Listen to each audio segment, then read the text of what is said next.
Bonjour à tous et bienvenue à votre édition L'Info.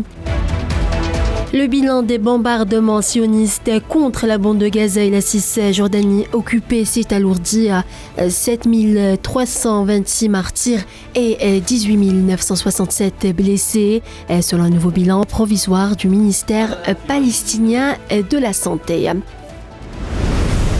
L'Assemblée générale de l'ONU a réclamé vendredi à une large majorité une trêve humanitaire immédiate.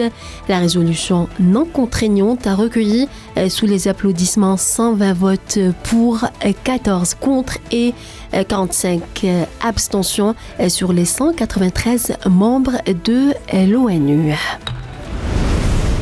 16 médecins et infirmiers palestiniens sont tombés en martyrs et 30 autres ont été blessés dans 75 attaques menées par les forces de l'occupation sioniste contre les hôpitaux dans la bande de Gaza depuis le 7 octobre, a indiqué ce samedi Richard Peppercorn, représentant de l'OMS dans les territoires palestiniens occupés. 5000 personnes ont manifesté vendredi à Amman pour réclamer l'annulation du traité de paix entre la Jordanie et l'entité sioniste et dénoncer les bombardements menés par les forces d'occupation contre la bande de Gaza.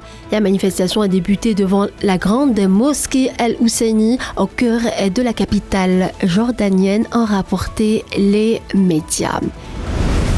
Le ministre jordanien des Affaires étrangères Ayman Safadi a condamné vendredi l'agression sioniste contre la bande de Gaza et averti que cette agression était en train de pousser la région vers l'abîme.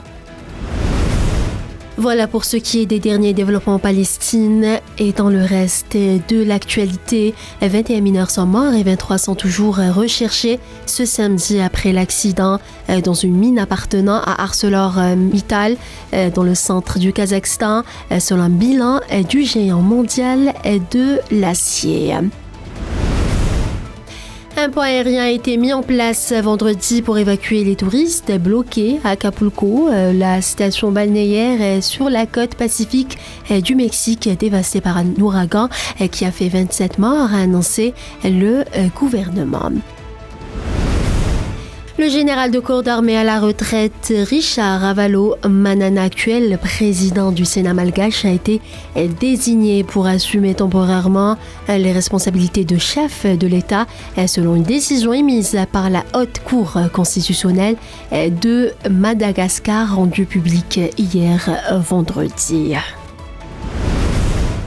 Et puis, 2 hommes sont morts lors de manifestations qui ont dégénéré au Mozambique, où l'opposition continue de contester les résultats d'élections municipales massivement remportés par le parti Frelimo au pouvoir. Voilà, c'est la fin de ce bulletin d'information. Merci à vous tous de l'avoir suivi et à demain.